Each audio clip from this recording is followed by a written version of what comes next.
wéy leen di gën a abonné ci chaîne YouTube bii di syndicalisme TV la télévision du moment bi leen di jox mboolem xibaar yu wér te wóor ci à temps réel. dal leen ak jàmm ñu xëy taxañ yéenekaay xëyndoo tàmbale koog l'info yéenekaay mi dikkaat ci PPP contenu local ak souveraineté économique. am na lu bëri loo xamante ni ci patronat bi ñu ngi koy xaarandi gouvernement bu Sénégal lañ ca bëgg nag moo di secteur patronat boobee ñu joyante ko ba jafe-jafe yi nga xamante ñu ngi koy dund ñu mun koo jeexal tàkk ni ki démb lañ doon amal seenu assise yoo xamante ni ñu ngi doon waxtaane la ñuy xaarandi jafe-jafe yi ñu dund ak ni ñu bëgg nag secteur patronat bi dal dee mel ndax bëgg nañ nag mu gën a ñoŋ foo ko ku nekk mën saa gis sa bopp rawatina ndaw ñi waaye itam fexe nag wàllum digitalisation numérisation nag ñu fexe ba jëmal ko ndax itam loolu rek ci la mun a taxaw rek ba fintoon ni ñu mun a joxar bi jafe-jafe yi nga xamante ni si moom la ñuy dund le quotidien yéene kaay leneen li Sénégal di dund kay moo di wàllum bor dette boo xamante ni si fintoon ni nouveau emprunt obligatoire projet Sénégal endettement noonee la ko yéene kaay di tuddee PSE après 450 milliards de rebond état bi nag dal dinaa lever lu tolloo ko 265 milliards ay opération yoo xamante ni si feeñul fenn ci compte CBAO yi yéenekaay bi moo ko xëy fasal ne fi mu toll ni kay état ba tànk ba mu jógee mooy tànk boo xamante ni si foo jóg rek dem di lebi lépp boo xamante ni daanaka fa mu jëmee réew mi bu moytul ñax du fa sax leneen lu sax naka ci yéenekaay yu bëri bu ñu xëyandoo naka moo di wàllum déclaration de politique générale bu Ousmane Sonko fi mu toll ni coow lu bëri nee na si cobboy Guy Marius Sagna ci biir yéenekaay bi nee déclaration de politique générale boobee moom Guy Marius Sagna la muy sàkku ci Ousmane Sonko nee na mu bañ a dëgg assemblée nationale ay tànkam Bougane Gueye dañ yëkkati ay kàddu nee na dëggantaan nag bu ñuy xool Ousmane Sonko amul benn projet de gouvernance boo xamante ni mun na koo défendre ci assemblée nationale Samba si féelu leen moom mooy secrétaire général PIT nee na gouvernement bi nag daanaka booy xool dafa ferewle amul leen loo xamante ni si pare na pour def déclaration de politique générale am Les Échos ni kaay ne booy xool tir groupé dëgg la ñu dal dee def ci kaw Ousmane Sonko ci déclaration de politique générale boobu mu war a def ubbil yéeni kaay bi di Les Échos Thierno Bocoum moo si njëkk a àddu nee na bëgg a wax nag déclaration de politique générale boobee nag wékk ko ci règlement intérieur bu assemblée nationale loolee moom ñàkk xam-xam mënu ko weesu Thierno Alassane Sall feelu ko nee na bu ñu buggee invoqué nag règlement intérieur bu assemblée nationale ngir fexe rek bañ a def loolee moom wanewu benn yoonu rupture bi nga xamante ni si moom lañu yàgg a woote Bougane Gueye Dany écrasé Sonko nee na naka calcul politicien yi nga xamante ni si moo ko dal dee dab dafay wane nag Ousmane Sonko ni mu mel dëggantaan ndax parewul sax mbur dem foofee Guy Marius Sagna nag lépp lu ngeen mënti wax jarul sax wax ju bëri wax ba mar Ousmane Sonko jarul sax ngay dëgg sa tànk ca assemblée nationale ngir amal sa politique générale boobee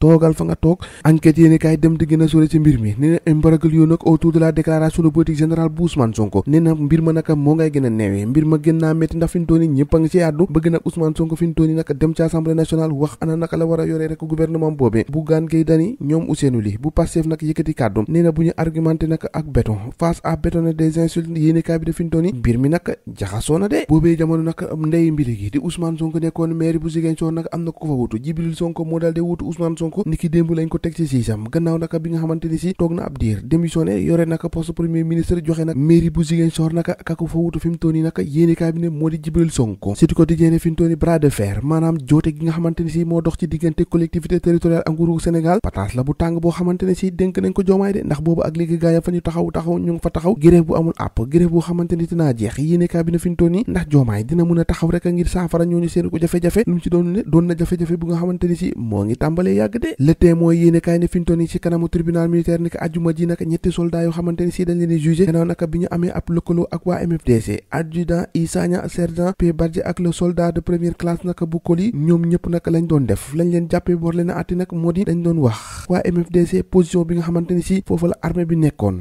ngay seet loolu rek yéene kaay di mandat xëy samp ab laaj ne 64 ans gannaaw naka bi ñu amee indépendance bu noppi ndax école sénégalaise bi moom mu ngi wéyal boppam moomal boppam indépendant am déet waaye ba noppi naka doon école boo xamante ni si républicaine la loolee moom yaakaaruma ko wax naka ci Alioune Gueye gannaaw naka ba mu jotee léngéey ca bopp Petrosen naka la mu njëkk a yëkkati ay kàddoom moo di danañ fexe rek ba compagnie d'exploitation boobee doon ab compagnie d'exploitation ak d'exploitation pétrole bu mucc ay boo xamante ne si Sénégal dina ci gis boppam bu baax a baax yéene kaay bi ne daraam ca miñ ci sancu a sancum nag foofee ca Goudomp Lamine Fati lay wuyoo moom moo jël yet naka jàpp yaayu xaritam daal di koy dóor ba mu ñàkk bakkanam cay Sénégal chaque jour ak kaa bu bees ñoo ko déggandoo jàngeen jëf ba ëllëg